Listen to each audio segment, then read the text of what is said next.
बिस्मिल्लाहिर्रहमानिर्रहीम। अस्सलाम वालेकुम नाज़रीन, आप यूट्यूब चैनल देख रहे हैं। मैं इमरान खान हूँ। सबसे पहले तो आप ले लें, सबसे बड़ी खबर वो ये है कि लाहौर हाई कोर्ट ने ये कह दिया है कि 10 दिन के अंदर अंदर वज़ीर आला पंजाब परवेज़ इलाही एतमाद का वोट लें और इस 10 दिन तक वो असम्बली तहलील नहीं कर सकेंगे।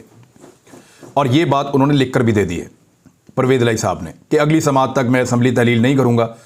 तो अब अगली समात आएगी भी बाद में ही, तो 10 दिन के अंदर अंदर एतमाद का वोट परवेज़ इलाही साहब को लेना होगा, अपने 186 बंदे पूरे करने होंगे और उसके बाद फिर वो असम्बली तहलील कर सकते हैं।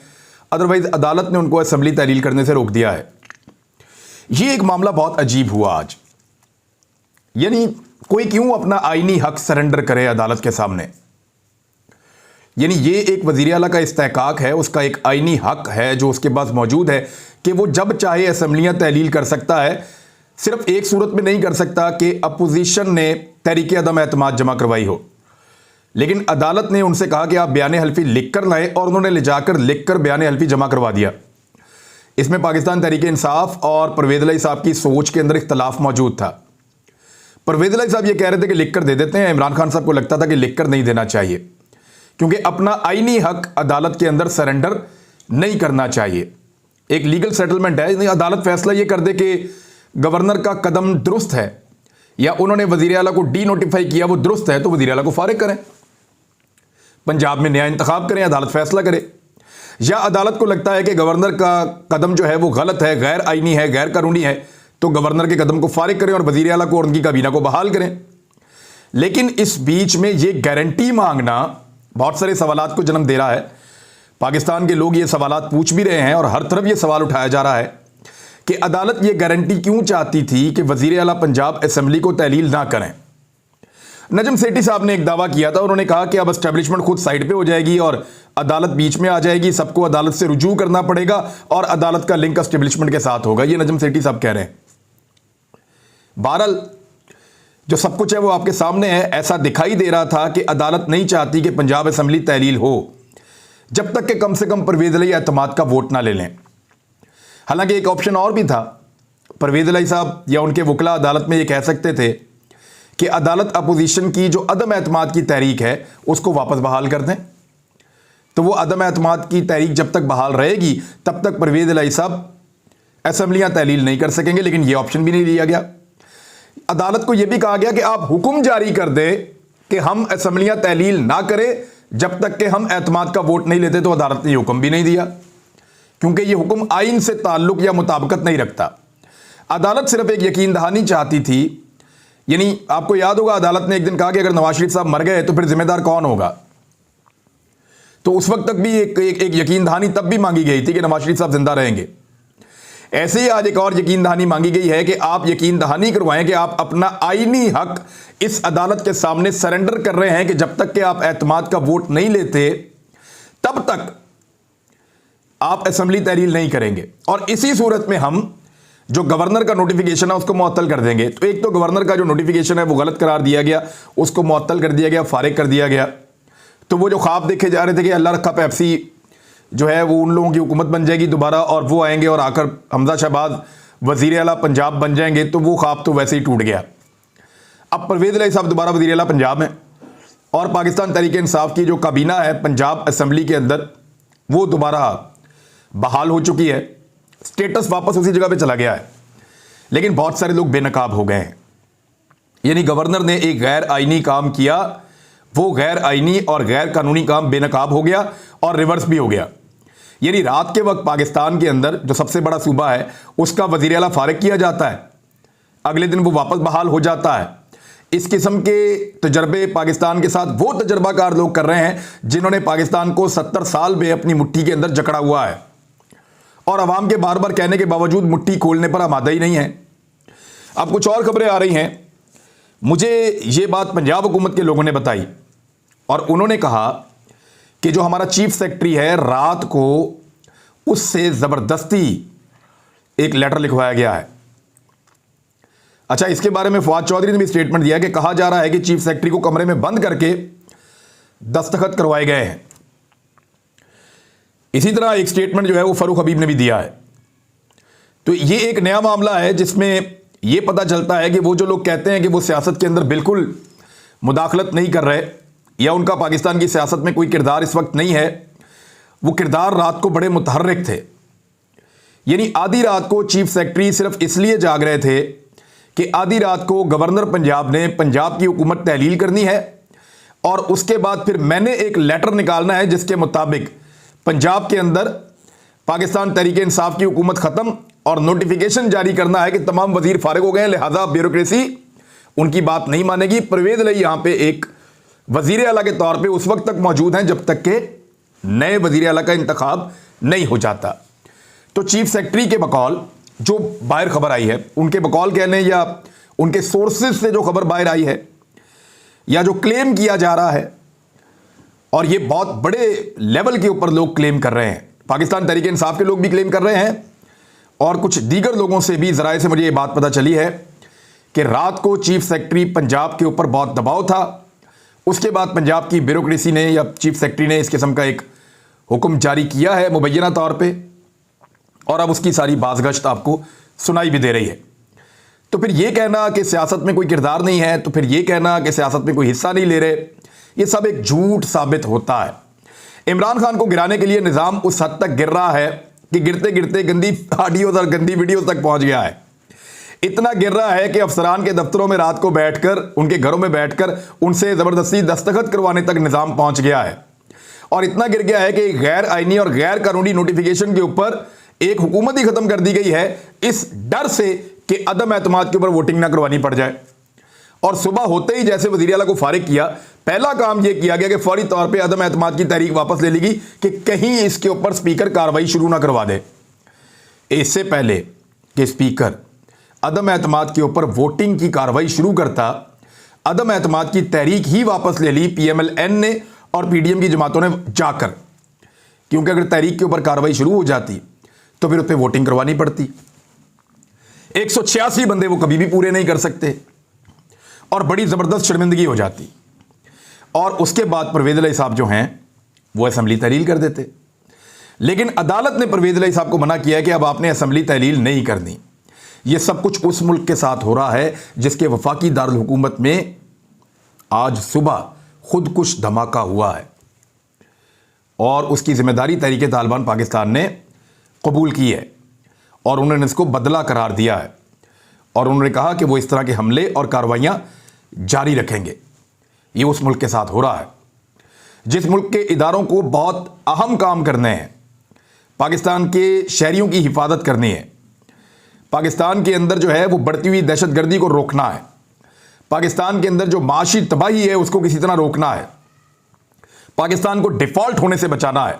वहाँ सारे के सारे इदारे दूरबीनें लगाकर बैठे हैं एक शख्स के ऊपर, एक सियासतदान के ऊपर, और सब उसको गिराने की कोशिश में है।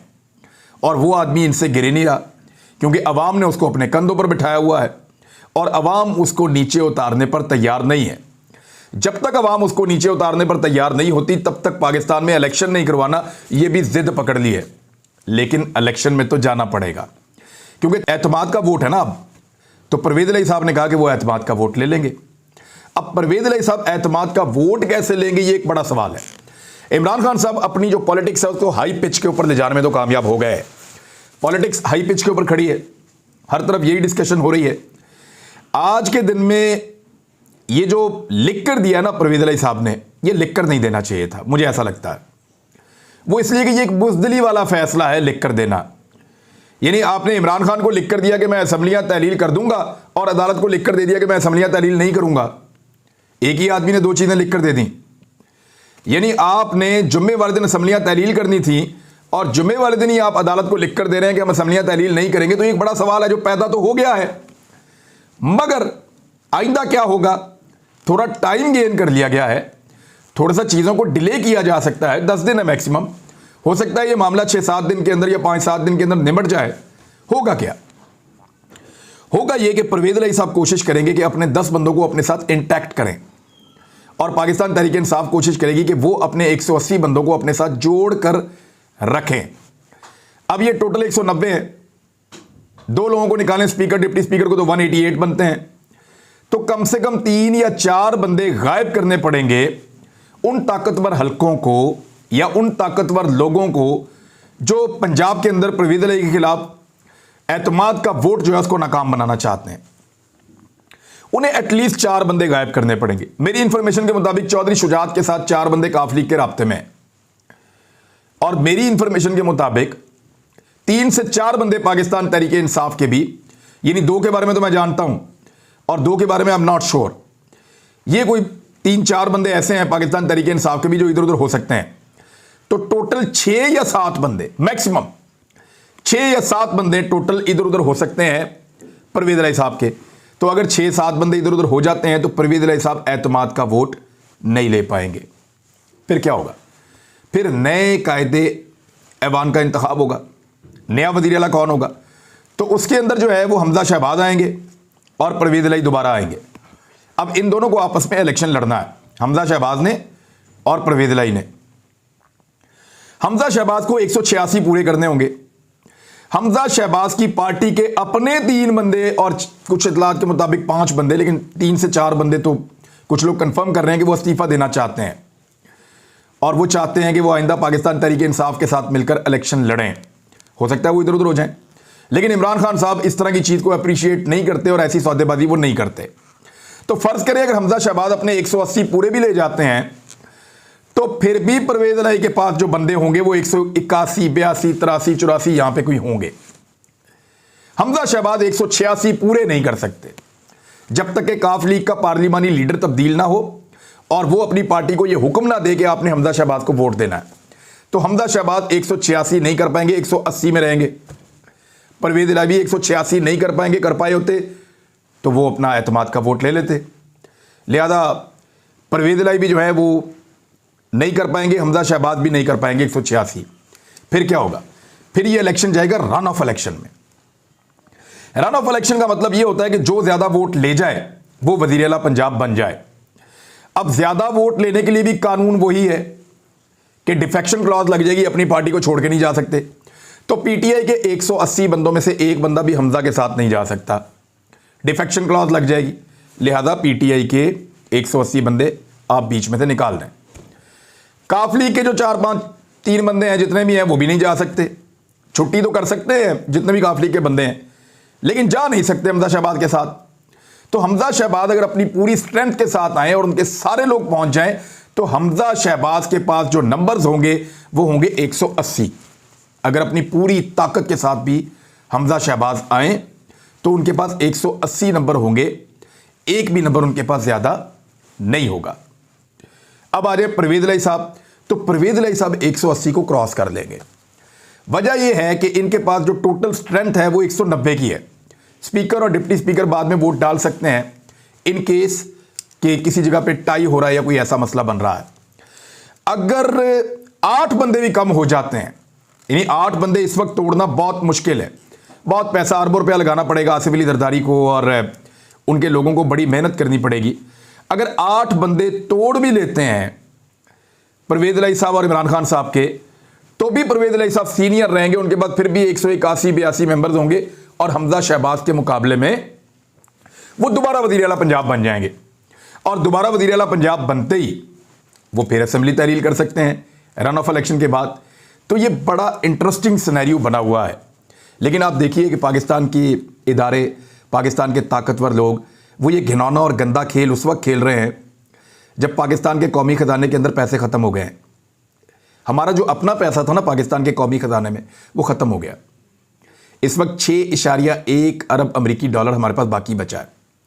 16.2 अरब अमरीकी डॉलर हमारे पास थे जब तहरीक अदम एतमाद पेश की थी शहबाज शरीफ वगैरह ने मार्च में 2022 में, इसी साल में।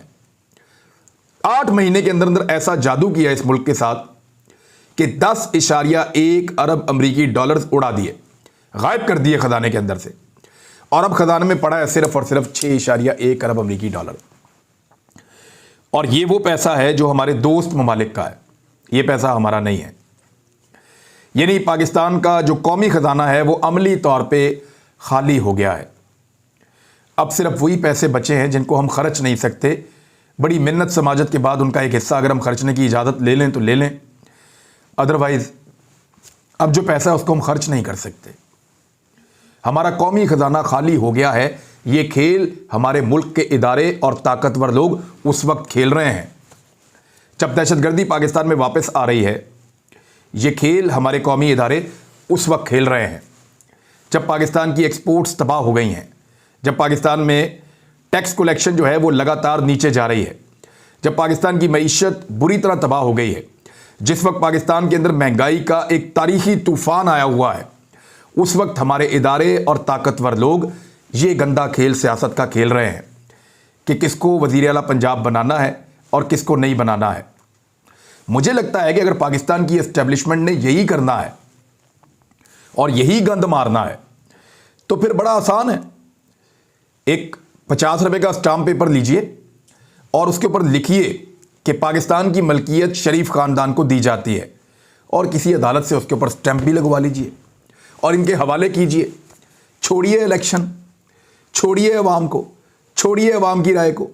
बिला वजह जमहूरियत का एक नारा लगाया हुआ कि जमहूरी मुल्क है, सारी चीज़ें एक साइड पे रख दे और एक 50 रुपए का स्टाम्प पेपर रहें, बिल्कुल वैसा ज़्यादा शहबाज शरीफ ने नवाज शरीफ को पाकिस्तान से बाहर निकालने के लिए दिया था, उस तरह का एक स्टाम्प पेपर लें और उस पर लिखें कि पाकिस्तान की एस्टेब्लिशमेंट पाकिस्तान को बखुशी शरीफ खानदान के हक में लिख कर दे रही है और नीचे जो है वो एतराज़ किसी को ना हो, अदलिया की किसी अदालत से उसके ऊपर एक स्टैंप भी लगवा दें ताकि ये मुल्क ही उनके पास चला जाए। रोज़ रोज़ के तमाशों से जान छूटेगी।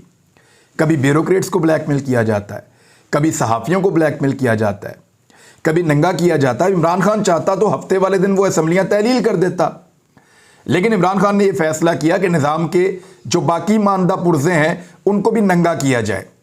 देखिए, नंगा करने के लिए ज़रूरी नहीं है कि आप किसी को गिरफ्तार करके उसके कपड़े उतारें, आप दिमाग से भी नंगा कर सकते हैं, कपड़े उतारे बगैर भी नंगा कर सकते हैं, जैसे ये पूरा निज़ाम इमरान खान और उसके साथियों ने नंगा कर दिया है। नाज़रीन, अब तक के लिए इतने ही। अपना ख्याल रखिएगा, अपने इस चैनल का भी। अल्लाह हाफ़िज़।